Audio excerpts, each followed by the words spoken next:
With sudden accidents, the spirit doesn't know it's dead. It'll linger around. They commit a horrific crime, and again, guilt sets in and they'll think, be forgiven, and they wind up being earthbound. Even lower realm entities have to listen to you. You could say, listen, get out. Only love, light, and positivity is allowed there. If you're not from the light, you gotta go. And you have to say it, not nasty, but you have to say it with authority. You can't be fearful. If you're fearful, they feed on that. Your spiritual police. Be careful, ground yourself, protect yourself. And I call sitting in the light. Just in your imagination, just pretend, I use a white light, you can use a yellow like the sun. This engulfs you like a bubble. That'll protect you.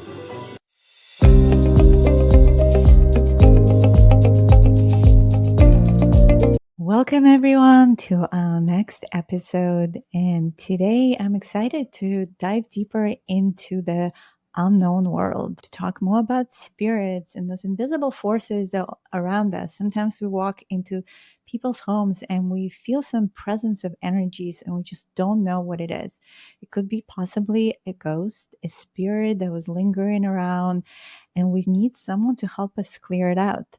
And this is where my guest comes in, Joe Stelz. He's an expert rescue medium who helps earthbound spirits to cross over. He does house clearings. And what's exciting about Joe, he was a police officer for over 28 years in New Jersey and a detective as well. Welcome, Joe, to Soul Communication. Hello, Deanna. Thank you for having me. I'm honored. Thank you. Yes. What excites you today? As you've seen it all, you've been in police force on the ground, seeing crime scenes and suicides, and now you're dealing with the spirit world. I actually believe that spirit was grooming me for doing what I do now with house clearings and helping earthbounds cross over. Being a police officer for 28 years and doing crime scenes for 11 of those years, I saw a lot of horrific things. I saw a lot of death, a lot. Now I understand sometimes they do stick around and they do need help crossing over into the light. Sometimes if someone commits suicide, they may be ashamed. And even in spirit, we have free will. So they may not want to go into the light, but it may be ashamed that the creator, God, or the universe, whatever you want to address it as, won't forgive them. So they stay here. Same with sudden accidents. I've seen a lot of. It's so sudden that the spirit doesn't know it's dead. It'll linger around. They commit a horrific crime, and again, guilt sets in, and they'll think, be forgiven, and they wind up being earthbound. So even dealing with live people help me to deal and communicate with spirits and ease their pain to help them cross over. Those who are not familiar with the difference of bound spirits to the ones that you mentioned as trapped in bardo, in this in-between state, because they were doing some sort of crime or something happened to them and they couldn't move on in a death situation, body's dying, right? And then soul of the person is supported by the angels and moves to the other side. How the angels play a part and why the spirits tend to get stuck here. Even when our spirits leave our physical body, we still have free will. Angels and your guides cannot interfere with that. If you don't want to cross over, they cannot force you. They'll stay with you. Angels will stay with you. If the time comes, you will cross over when you decide. I call my angel groups in.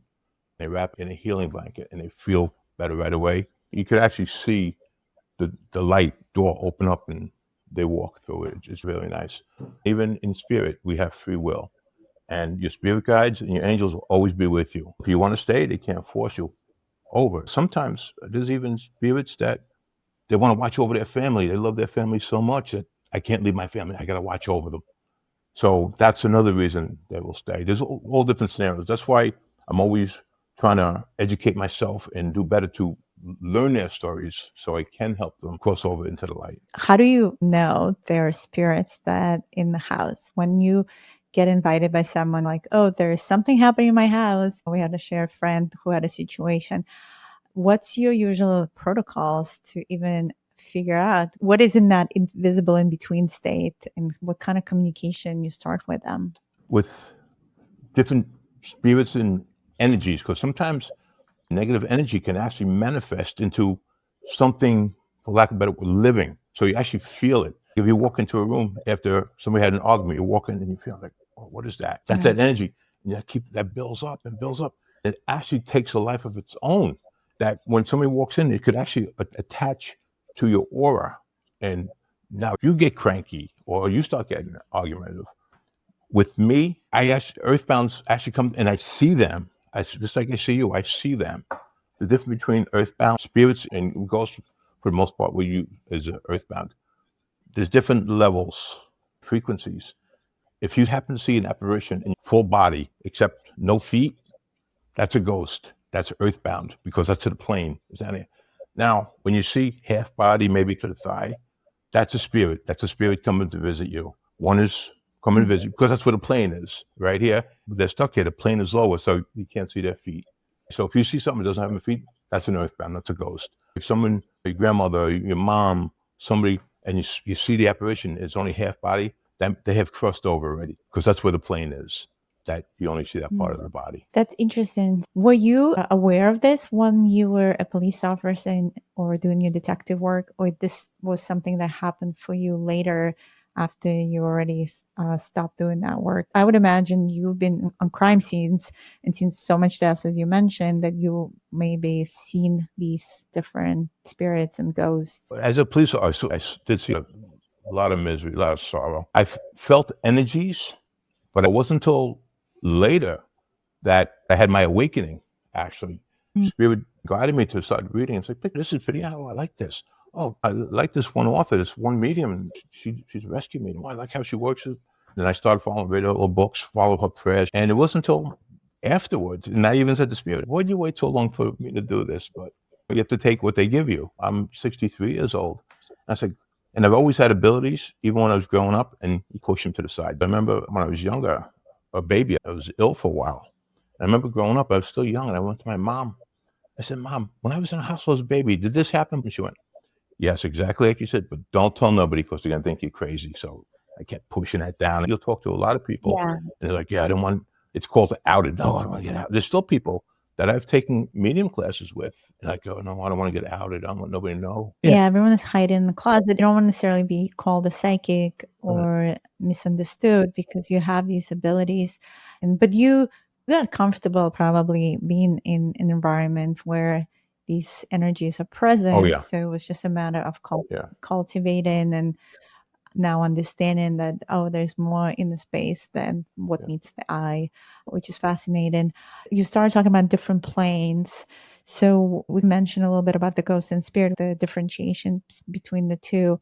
And I know you also do remote viewing. So you also can look into the space from distance, because in quantum field, there's no separation, there's no time. So you can actually see if the house needs even a clearing from the distance. Can you just walk us through that process? That it just happened. And again, I believe in ethics. If someone comes to me and their family member starts coming through spirit, I won't just give them. I say, oh, your mother's here. I'll ask her, listen, I'm getting a message. Can I always ask. Same with remote viewing. Someone's like, yeah, Joe, I think something's at my house. I was like, will you allow me to remote view your house? I always ask permission. I'll just do it for reading. Some people don't want readings. I'd be lying if I told you there's a certain way. I just think about it and I'm there and I could see the house. And I've described their houses to a T. I've never been there. Even my mentor, who's a really good friend of mine, she's a sweetheart. And she lives in Indiana. And she goes, Joe, I think there's something in my house. I said, can I take a look? She says, yeah, sure. And I described her house, and I've never, ever been there. And I described it to a T. You know, I told her, yeah, you have something over there that's hanging up on the ceiling and the wall. And same with our mutual friend. I was like, oh, I was like, whose room is that? At the top of the stairs on the left-hand side. She goes, oh, that's mine. I was like, oh, you got some stuff going on. And I actually did a clearing for her, and that was probably my best. It was, a lot was going on there. And then you get visual pictures. Is it like a visual representation, like a movie playing for you? It's actually a movie. I'm clairvoyant, so I'll see snapshots pop. But when I do remote viewing, it's actually, I'm there, and I'm looking around. And like floating, actually, I'm not walking because I can't feel my feet, but I'm just like this floating through the house. So your consciousness goes there. Do you close your eyes to be able to remote view? Also, I get to do it with my eyes open because when I do it, I don't see. You could wave your hands in front of my face. I'm not going to see it. I just zone in. I'm almost like I'm not here. in a different space. Yeah, it's a different space. Mhm. Thank you for putting it. Yes, almost like a different space. Of course, a big fan of remote viewing, and I bilocate too. And sometimes I can even drive a car and bilocate at the same time. Like my consciousness just switches and has a target. So for those who are not familiar, remote viewing was one of our podcasts actually that I did with Celeste. We discussed that remote viewing was a secret program that was used a lot during the Cold War, and techniques were developed by Monroe Institute. I'm a big fan of the Monroe Institute and the ability to train the mind, to train the hemispheres of the brain to see the target. Their technique is very masculine in a way that is on paper and targets and all of that. But there's also the way I think, Joe, that you naturally do it and I naturally do is like we just bilocate. We don't even go through the protocols per se. That's how the military was trained. It's just our consciousness jumps there. That just tells us that we're really not bound by time or space. It can happen beyond Earth. I don't know if you, Joe, also travel in different star systems sometimes too. Like I just change my perspective and I can go on starships or planets if I just target my consciousness there. Actually, it's funny you brought that up. I actually remote viewed onto a Starship this last summer when I was on vacation down Long Beach Island in New Jersey. And I never remote viewed onto something moving. When I looked out the window, I saw that I was passing where I was. It freaked me out and I had to come back. When I went onto the ship, it was really interesting. And the more I do it, the easier it is. What did you see on the ship? Yeah. Did you end up getting on deck? And it's actually, What kind of ship was it? it was me, a woman I was dating, and her cousins were there. We were on a deck, clear night, and she had rented a house literally on the ocean. We were one house off the ocean. We look up and I see, I thought it was a plane at first. I saw the light, then I saw a second one. And actually, it was a string of lights come out almost behind a veil. That's what it looked like. It was coming out of a veil. And I'm looking like, no noise. And it was very low. It was only a couple 100 feet in the air. And what is that? And, oh, Joe, it's a meteor shower. I was like, I'd never seen meteor showers go straight across the sky. I never saw that. So I sit there and I remote viewed onto it. And I go on, and there was a woman standing, a tall woman, bluish, thin, and she was at this big table, lighted table underneath. It looked like a map. And there was two pilots to my left. They never even turned around. They weren't even surprised to see me. And it was telepathic. And I said to them, what are you doing here? And she explained to me, it's what you call changing shifts. We're heading over the ocean. We're changing shifts.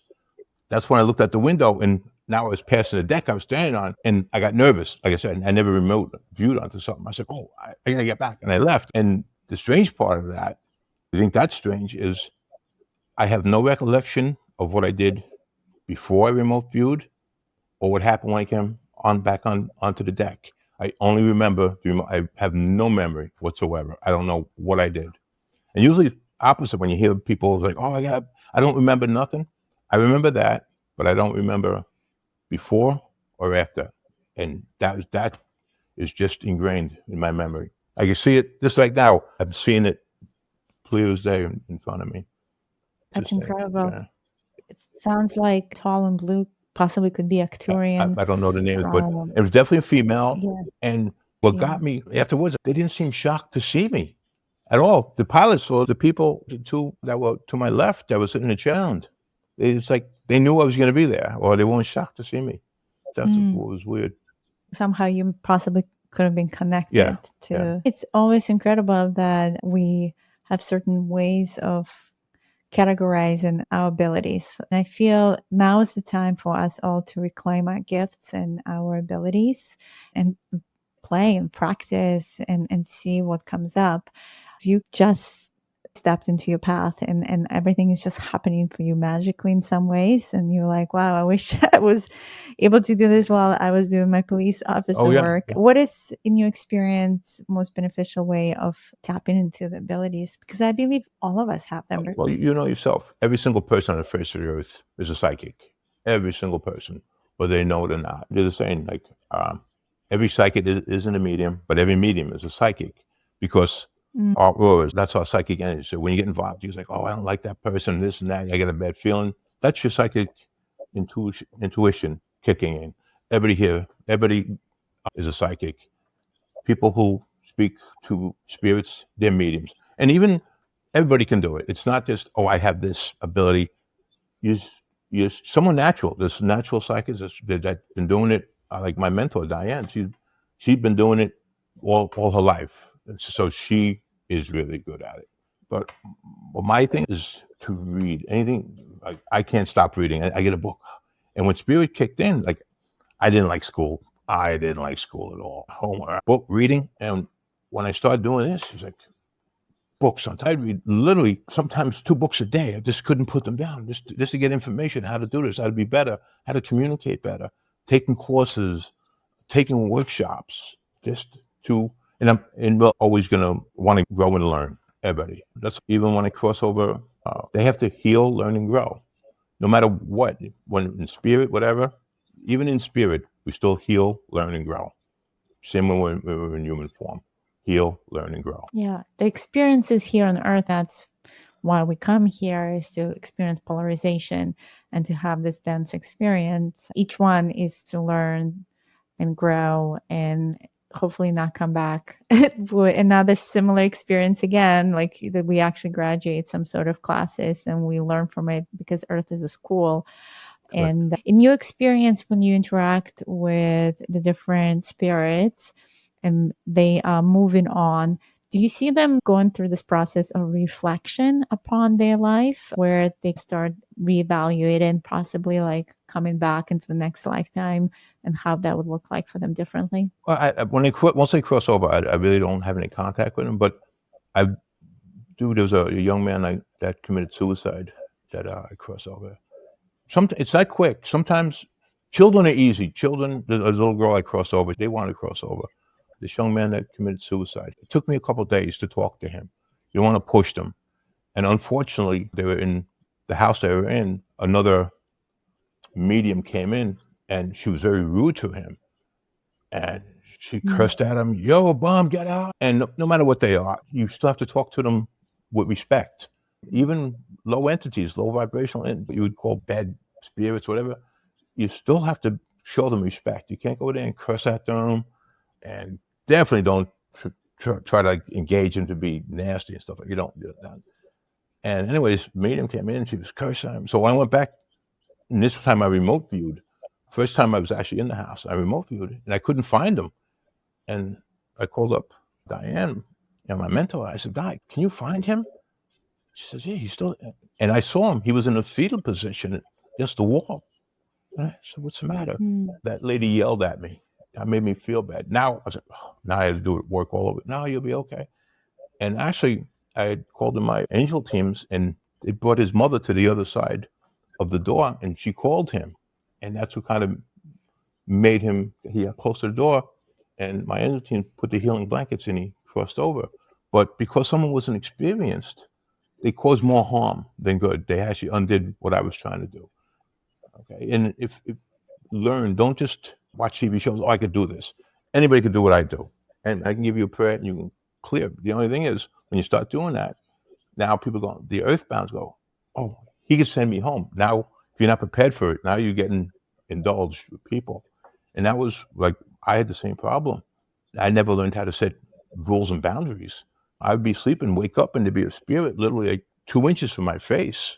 And I was like, no, and I start throwing punches. I'm a cop. You wake up and there's somebody 2 inches from your face. I was like, no, I can't have this. Or you walk into a room and you think there's 15 people in this room. Like, no. Once I learned, I was like, no.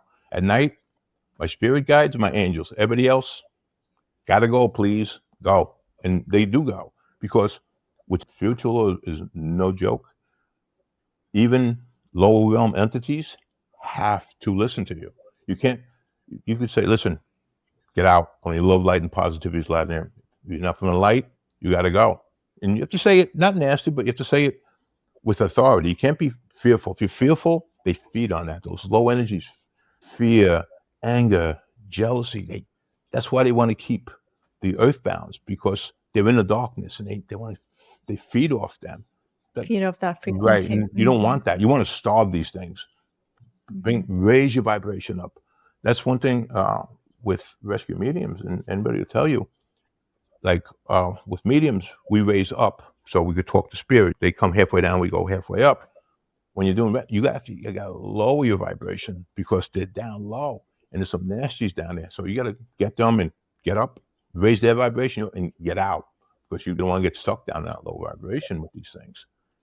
There's not nice things down there. That's why I get a little annoyed when you watch shows like, oh no, if you're stuck here, you could stay in my. No, it's not pleasant in that realm. It's not pleasant at all. To your point, I've done a lot of depossession work back many years ago, and there were a lot of homeless people in New York City that I was clearing out.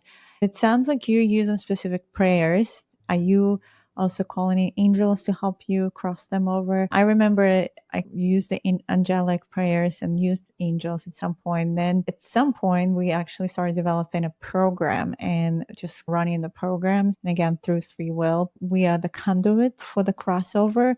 And so we help to open a portal. And in some ways, our bodies are still being used to create that impulse, that portal for them to go through.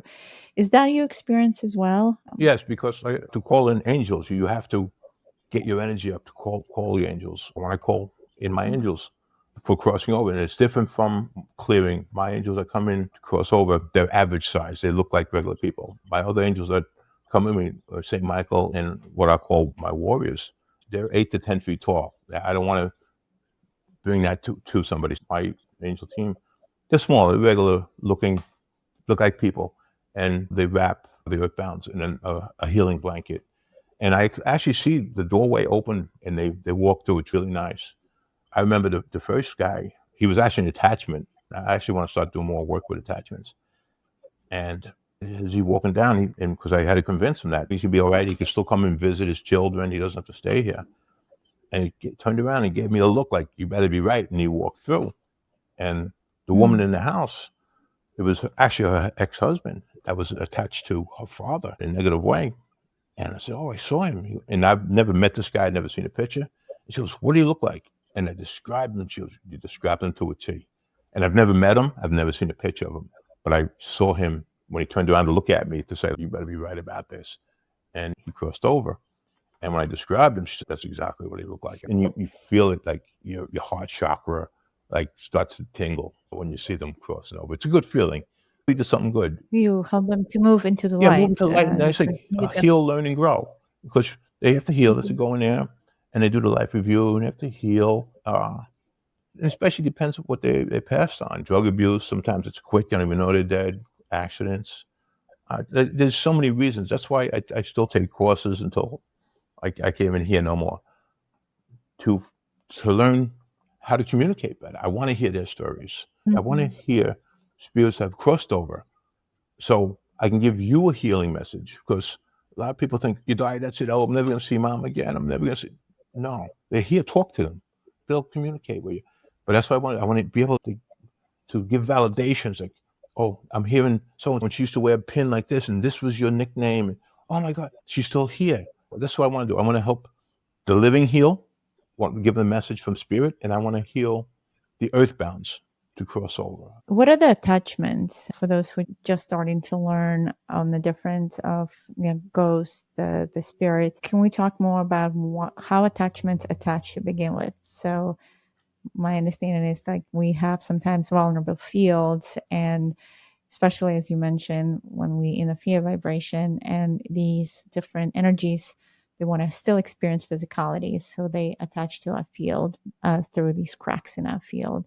Because if our fields are solid and we stable emotionally, energetically, then there's no room for us to even have this attachment. But when they're in that field, we might not even know. We can have a whole life with an attachment on, and it might in some places control us.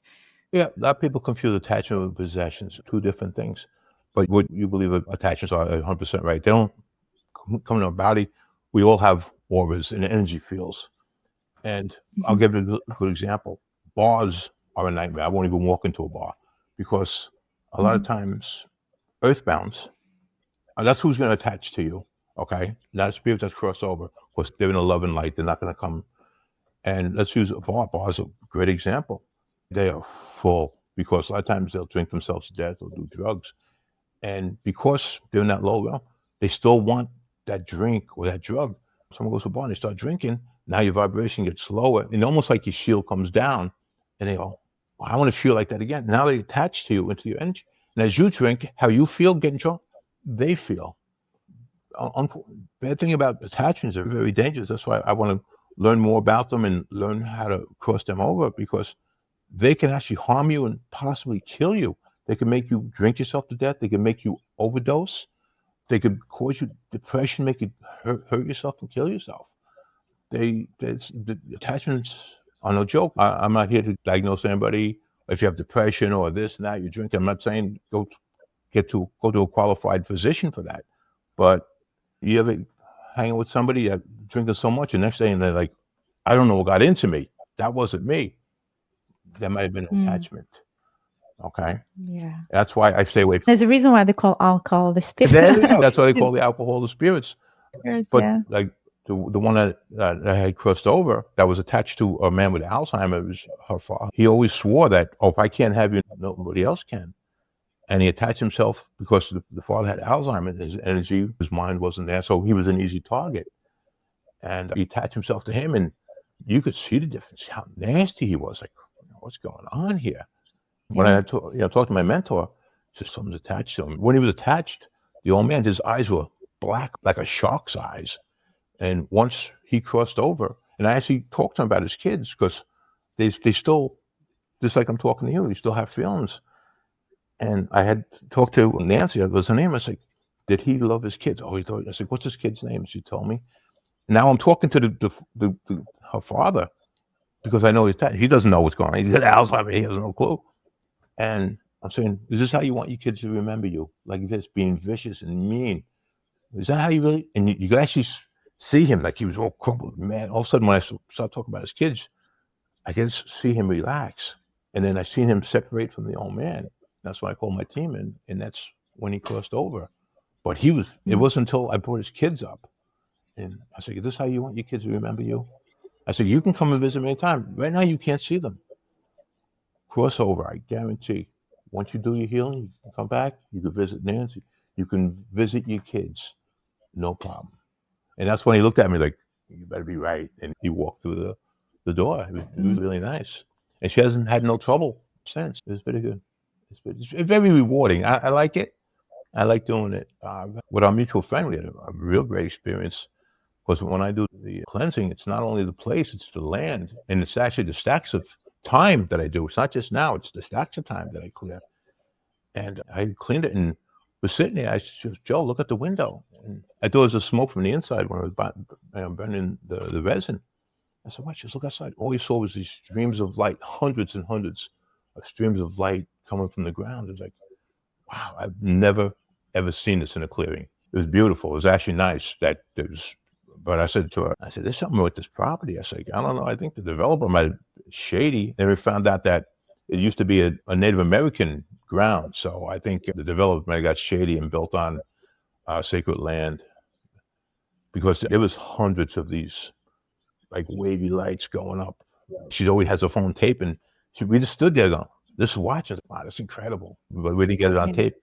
But it was really nice. The energy is just hard to capture, really, with electronics. She probably could have caught it, but we were just almost like dumbstruck. I was like, I've never seen it. I've felt when that place is clear.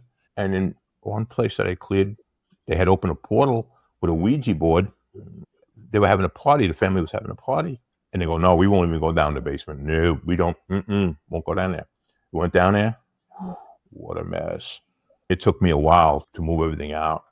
And finally, everything was, and I asked the people, it's a party. I said, one at a time, come downstairs, tell me if you feel, I ain't going down there. I said, no, just let me know how you feel. And they went down there. Oh, this is nice. I'll come down here.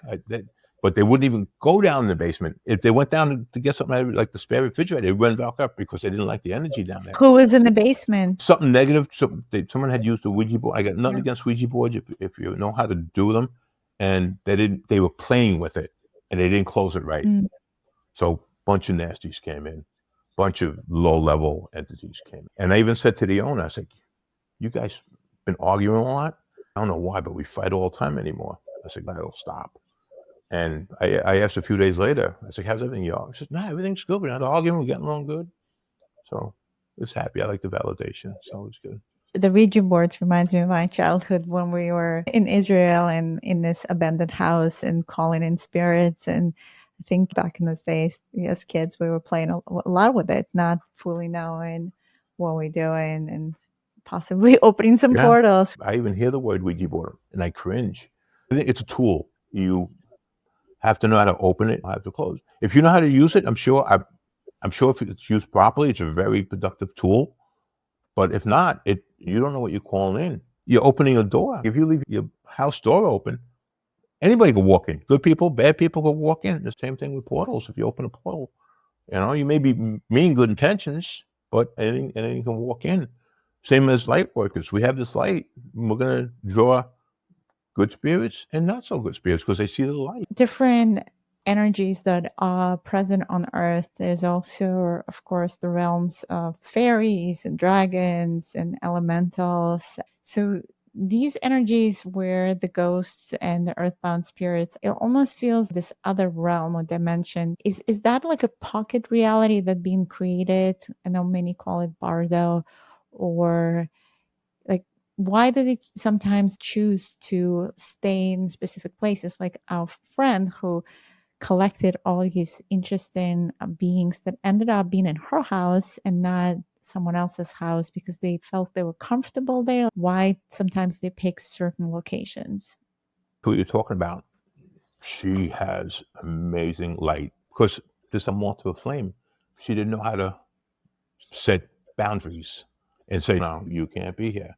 So they kept coming. And also a problem too, which I believe is when she told me about it, that she had two mirrors facing each other. And I've been told when you have two faces, you could actually open portals when you have two mirrors. Don't have mirrors in your bedroom, period. Not a Well, good facing idea. each other. And Don't have them facing each other. In fact, even remotely, a woman that's in one of my medium mastery classes, she was telling me, oh, and she does what I do. She said, I got something in that house. And I said, can I take a look at your house? And she says, yeah, sure, Joe. I said, there's a closet or something. And there's white boxes. I said, it's a Ouija board or something is behind these boxes. She goes, oh, I know where you are. It's a closet down in the basement. She moved the boxes, two mirrors facing each other. That's what was causing the problem. so what is it with the mirrors? Is that because they create these different kind of reflections and that essentially creates somewhat of a portal? I'm not versed on that, but I've read a few mediums believe that it will open a portal, almost like a Ouija board, two mirrors facing each other. But with our friend, he had a lot of negative energy and there was things attached to things. She goes, I want to get rid of that. I walked in, I was like, where'd you get that? And she had told me. I was like, okay, that's negative. And it was high up. So I stand 6'3" and I couldn't reach it. So you have a little step stool? She says, yeah. And I got on a step stool and I hear, knock them off the ladder. I said, can you hold the ladder? They want to knock me off because not only was regular spirits that didn't want to leave, and they're like, no, knock him off the ladder. I said, hold the ladder. And then that's when he called Archangel Michael in. I called in my team to protect us while we did that. But they wanted to knock me off the ladder. And when I first started, I used to use sage. I've had sage sticks slapped out of my hand and go flying across the room because they didn't want it. Like right before I came on here, I'm sitting and talking, and they're telling me, shut the F up. Don't you talk about it. Don't tell them how to get rid of us. What is the recommendation then, Joe? How do we get, if we can either have someone as an expert like yourself help to clear the houses, but what are the basic protocols someone can do? Burning sage, obviously, Palo Santo, so that helps to move the ionization of energy so we create a more coherence in a space, because these low frequencies cannot exist in a space that's coherent, that's clear. So bringing more awareness to the feng shui and energy in the house is important, right? Oh, yes. You could, first of all, open the windows. They didn't need to get out. Play upbeat music. Like you say, burn sage. I burn different resins. I burn frankincense, myrrh, copal, dragon's blood. It's very nice. And it burns at a high frequency. So it gets rid of the most stubborn ones. And the prayer is simple. I have some very powerful prayers that I've given people. I said, yes, say this. Oh, I have to go to a hotel room. Hotel rooms have a lot of energy. I said, here, just say this prayer. It's 2 lines. And they're like, wow, Joe, as soon as I said it, I felt the energy. Yeah, you don't have to be special. You have to say it with intent and love. How I finish after my cleansing, I'll go back around onto the property and I sprinkle salt on the windowsill, and then on the property, I'll do pink Himalaya salt. It acts as a barrier, it keeps them away. But the prayer is easier. It's just basically, Only love, light, and positivity is allowed in this house. Everything else must go. If you are from the light, return to the light. If you are not from the light, return to the light or go where you came from. You have no power here. We don't want you here. You must leave. It's that simple. And you'll feel the energy. But you can't curse them. Just respectful, but forceful. Well, And it's funny because I forceful but respectful. but there is a command aspect here, though. Where's the boundary? No, like, yo, get out. Or you need We to don't go. negotiate. You have no We power don't here. negotiate, right? No, there's no. It's funny because there's been times as a police officer, somebody drunk or high would actually break into the wrong house thinking it was his and fall asleep on the couch. They call like, there's a guy on my couch. I would come, throw him out the house. And that's what I do with this. You don't belong in this house. Get out. The same thing. It's like being a spiritual police now. Yes, exactly so. Exactly. It's spiritual police. You're like, no, you don't belong here. And anybody could do it, but you have to, like I said, be careful, ground yourself, protect yourself. And I call sitting in the light. Just in your imagination, just pretend. I use a white light. You can use a yellow like the sun. Just engulfs you like a bubble. That'll protect you. My son, good kid, but he liked to smoke and get high and drink. And he'd walk in. As soon as you walk in, I could feel his energy. I was like, this is not my energy. And I would just sit in the light and it would go away. But people don't know. Don't like, why do I feel like this? Just sit in that light. Because attachments, they can bring on depression, anger, everything, every negative, because they feed on negative energy. It's like a buffet for them. Again, I'm not a doctor. I can't give advice. You're going to suffer from depression and bursts of anger, seek help. But this is what attachments can do to you. And energy, too. Enough energy in a room can actually take a life of its own and cause havoc in your house. Yeah. So spiritual hygiene is important. So I feel 100%.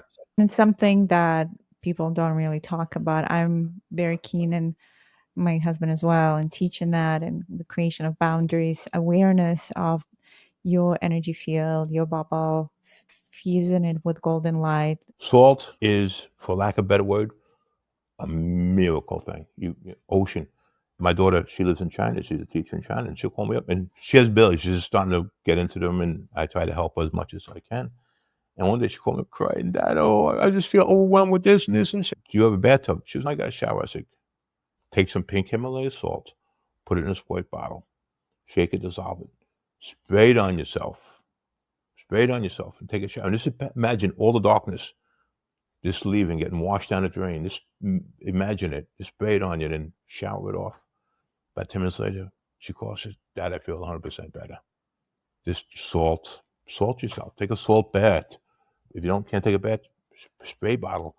In fact, even our mutual friend, I said, when you go, she was going and she had to stop in a hotel. I said, I gave her a prayer for Claire in the hotel. I said, bring a squirt bottle because you can't burn sage in a hotel. Set the smoke alarms off. So I said, take a squirt bottle with salt, spray, and say the prayer. It'll clear all that energy because we leave our energy wherever we go. We leave our energy. Everybody does. So when you walk in the hotel room, it's got all the energy from hundreds, maybe thousands of people that were there. You have to clear that out of the way. Two people meet in a bar and then they drink in, the fields are open, some sort of spirits latch onto them, and then they have some sort of connection that night, whatever one night stand, possibly don't even remember what happened. And the next day, one leaves, they don't even talk. And those energies are present with them. They obviously transmit it to each other as well, possibly, even if one had it another. I've met many people that actually had to do clearings on that had specifically that experience. It was actually passed on through partners. And so Yes. that's something to be aware of, especially when connecting with others in a sexual way. There's nothing wrong with that, but there is an awareness of the fact that there is more than meets the eye. There's more than just the physical body. Yeah. 100%. And like I said, between alcoholism, drug abuse, and even addictions, sexual addictions, that you could actually have attachment for that. Whatever you have in a human addiction will carry over because they haven't crossed over into the light. So basically, for lack of a better expression, it's basically a human without the vessel. It's a spirit acting the same as a human, basically. It's that you can't see them unless you're attuned Like many people are, I was like, oh, wait, I don't feel right. This isn't my energy. What's going on? Like I said, last time I went to a bar was months ago, and I wasn't drinking. And the Earthbounds knew I was there, and they had the attachment. They would with it, and they would come over mocking me, dance around me. Ha! You can't do nothing. I was like, oh my god, just leave me be. I'll leave you alone. You leave me be. But they're coming over taunting me because they know the Earthbound's there because they could see the light, so they know what you're doing. And they want them to come over and dance around me. Oh, please just go away. Yeah. I'm not in the mood. I'm here to relax. It's my night off. Leave me alone. As a shaman, of course, you're not immune to it. And I had a couple of experiences of where I had an attachment. I have a good story. I was at Burning Man, and part of my camp called Shamandom, we do a ritual called Shaman's Death. So we play out death, essentially. Everyone dresses in black and take the people and spin them around, put them on the ground, and then pretend like they're dead. And we read them this whole script. And then they kind of on the other side, and then we tell them, oh, you're reborn. And most of them are blindfolded. So in this experience, it was really interesting. Usually you need to really hold your field strong because you're essentially playing that frequency out and you don't know what else is out there.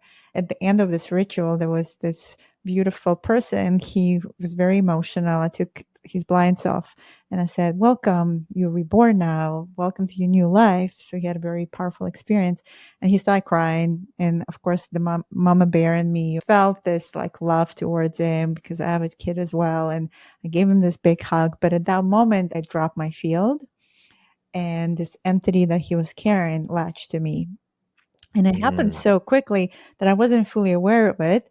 When we've completed with the ritual, I started walking over. All of a sudden, I got super dehydrated. This is in the desert, of course. And we came to the camp and I'm eating. But my husband, who also is very aware of attachment, he started feeling it. And he's, something is going on with you. You don't look good. Something is happening. I was like, no, I'm okay. It started unraveling really fast. I went to the trailer, laid down, and that's when it hit me and I got very dehydrated. He started clearing me. We, of course, as shamans, we have special tools and not even spray. We had this device and crystal that he was clearing me with. And I felt this thing move out of my body. I had to recalibrate that whole evening to come back into my power. So that can happen very easy, even for those of us who have a lot of training. We're not fully immune. And it's actually a good No, no. experience. I've had several times this type of situation, but luckily I've caught it. It hasn't been on me for more than a few days, but somehow I would catch it. And the point I want to make is that notice the physical manifestation because there will be always a physical manifestation happening that's a little off, whether you're like left eye's twitching. That happened recently, a few months ago, where I picked up an entity from someone. And again, when my field got vulnerable, that's when it happened, when I dropped my field. But when it's strong, nothing can penetrate it. And I started experiencing this twitch in my eye, and I knew something was wrong because it wasn't normal twitch. And usually, if you don't experience certain physical symptoms, there's usually like energy that's connected to it, and you have to track it quickly and see what's the root cause of it. So be aware of your field, be aware of what's in your field, and notice physical symptoms. It happens quick. Yes. Like it happens to me because I deal with a lot of people, and I actually live in an apartment building. There's 12 other families here, and there's some who's arguing, and I feel that energy, and as soon as I feel it, I go, "No, this is not mine," and I clear it. But yeah, because it happens so much, because I'm around so many different people that I know instantly. I was like, "This is not me," and I have to clear it. And that's what people should be like aware. I was like, wait, I don't feel right now. I'm getting bad thoughts or something like that. Right now, I'm getting what they call a psychic breeze. I have all my windows closed, but spirit I just got a breeze, which is a validation for me. But you have to be aware. And as soon as you feel it, and it's not that hard. If you get it quick, it's less work. Just sit in the light or so become the light. That's part of my mantra and my affirmations when I meditate. I am the light, and I glow, and it goes out and out. It fills my room, then it fills the building, it fills the city, then it fills the state, then it just fills the universe. Yeah, absolutely. We are the light. We are quantum. Just declare sovereignty, and then it will transmute. I do a lot of work on a lot of people, and I also have a program like I purge all the time, like as a burp. So like the energy runs through me, I transmute it and I burp it out. That's another Really? way, like more the shaman way of transmuting energies.